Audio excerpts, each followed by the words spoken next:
Welcome back to Outdoors with Larry Ray on ESPN 790 AM, brought to you proudly by the Tennessee Wildlife and Resources Agency.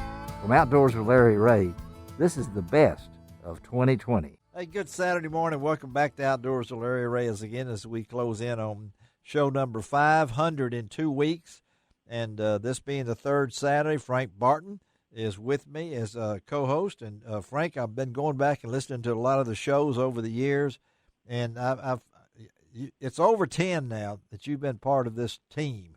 So I've found some tapes with you, and your voice hasn't changed, Frank. So and I don't know about the looks since we don't care on radio, but it sounds good. I appreciate you being part of the team, Frank. And you know this next guest. Who doesn't know this next guest? You know, he's been on Outdoors with Larry Ray for ever since had a chance to meet him before he did the Source to the Sea paddle, and he's been on the Appalachian Trail, and he's been everywhere, and he just completed another one of his journeys, so to speak. And Frank, you know this guy, I know this guy, and we want to welcome the gray-bearded adventurer himself, Dale Sanders. Good morning, Dale. Well, good morning, Larry, and all you guys there. Well, Dale, we talked before we went on the show recently, and I know the last time you were here, you were in preparation to make what became a Guinness Book of Records, the oldest person to hike rim to rim to rim in the Grand Canyon at 85 years old. And you said you really, I don't know if you were, it was going to be a challenge is the way I got out of it. So, well, I wasn't joking. I was very serious.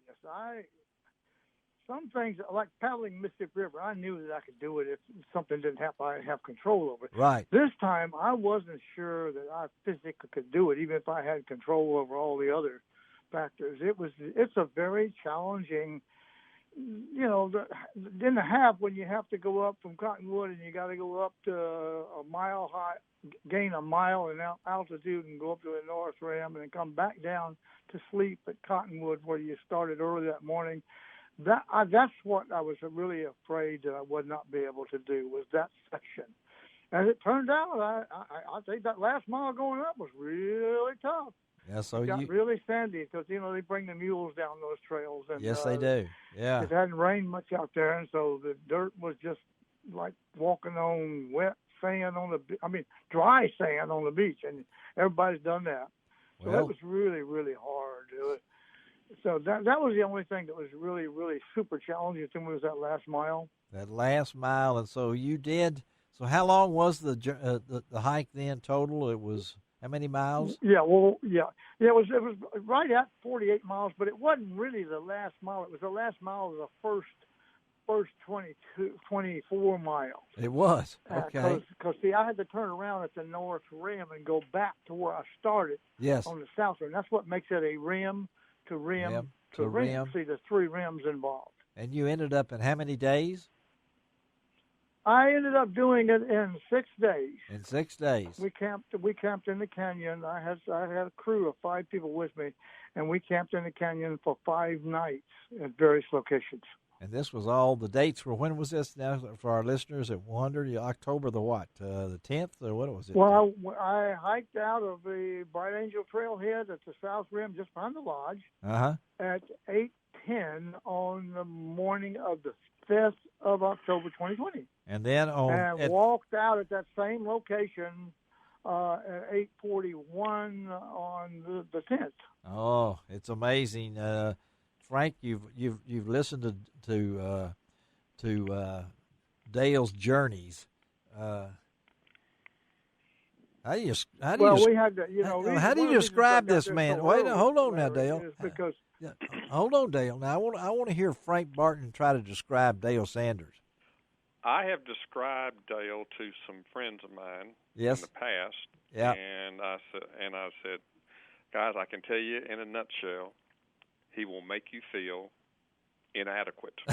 I'm sorry. And it's not his fault. It's our fault. Yeah, did you hear what he said, Dale? He said it's not our fault. It's his fault. So, but no, I follow Dale on through Facebook, and one of the things that I remarked to some folks is how much detail he spends, how much planning to detail he does to this. I mean, when he gave what his backpack weighed, with everything that he was taking, and how much time he spent planning on what he was going to take and how much it was going to weigh. I remember watching all that.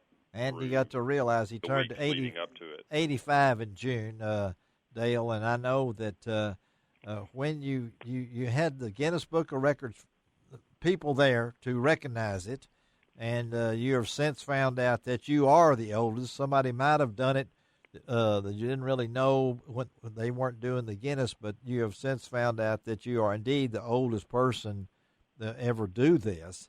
And so, the Grand Canyon people researched it out for me and found out that they thought that this lady that was older actually only walked down the river and turned around and went back. So I have basically, I'm recognized by the Grand Canyon Alliance and park people, as well as Guinness now. So this is the fourth time. It's not challenged anymore. It's the fourth hike in the Grand Canyon for you. I did not realize that. It's the fourth time I've been in the Grand Canyon. Wow. 3 times in that area, but I've also been to Havasu Falls. You have, okay, and down to and from Havasu down to the river. Yeah. And folks, if you really need to go to Dale's Facebook page, and when you got there, you had these people behind you, and you did your dance. So tell my listeners this morning about the dance. Well, I did it when that's the first time I don't think I've ever done a dance at the start and at the end, but I meant to do my dance at the start this time, and I did. Okay. But then at the end, they demanded it to people. It was quite a crowd there, and everybody wanted to see the dance. So I had to do the Rod Wellington victory dance, is what I call it. I had to do it twice.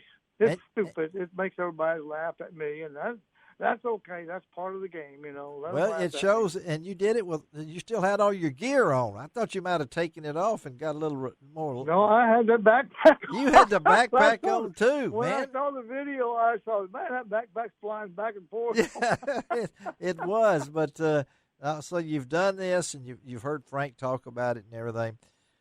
Why do you do these things, Dale? Tell our listeners out there, because you're an inspiration to so many people. You've got as many Facebook followers as you can possibly have. You've got people that float down the river that come spend the night with you at your house and things along that line. But what makes Dale Sanders tick?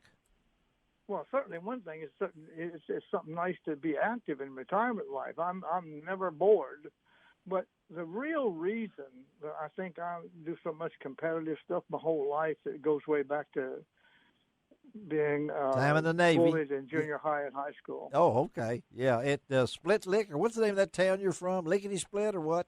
Not Split Lick, but Lick Skillet. Lick Skillet. Okay. All right. So what makes you tick? Why do you do this? You're a competitor? Does that add to it? Or I have been a competitor in competitive swimming, competitive springboard diving, competitive spearfishing, and competitive paddling now in hiking. I think I might go back to paddling though, but anyway, I have searched deep in my heart and mind to figure out why I do these things. They're really difficult, especially some of the stuff you got to train so long for too. And you get older, you have to train longer. Oh, you're getting older? I think it goes back to when I used to be bullied a lot. Yeah. In junior high, I really honestly think that. And then in about the second year of high school, I got really good at acrobatics, and my partner and I used to go around and put on shows at the other high schools throughout the county. So when I got good at something, I was a bad student too, on top of being the smallest person in the class. So that's why they were bullied. Yeah. And, you know, back in those days, even the principal just laughed by it. Yes. And nobody did anything. Yeah. My mother every once in a while would go out there and yell and scream a little bit, but it didn't do any good. It just made it worse, actually. So you but, decided just. But when I got good at doing acrobatics, all the bullying went away. So I think it deep in my subconscious mind, yes, I felt if I can do things better than somebody else, the bullying will go. They will accept me better. It's probably a lot to do with selfish as well, but you put all three of those things together. That's why I do it.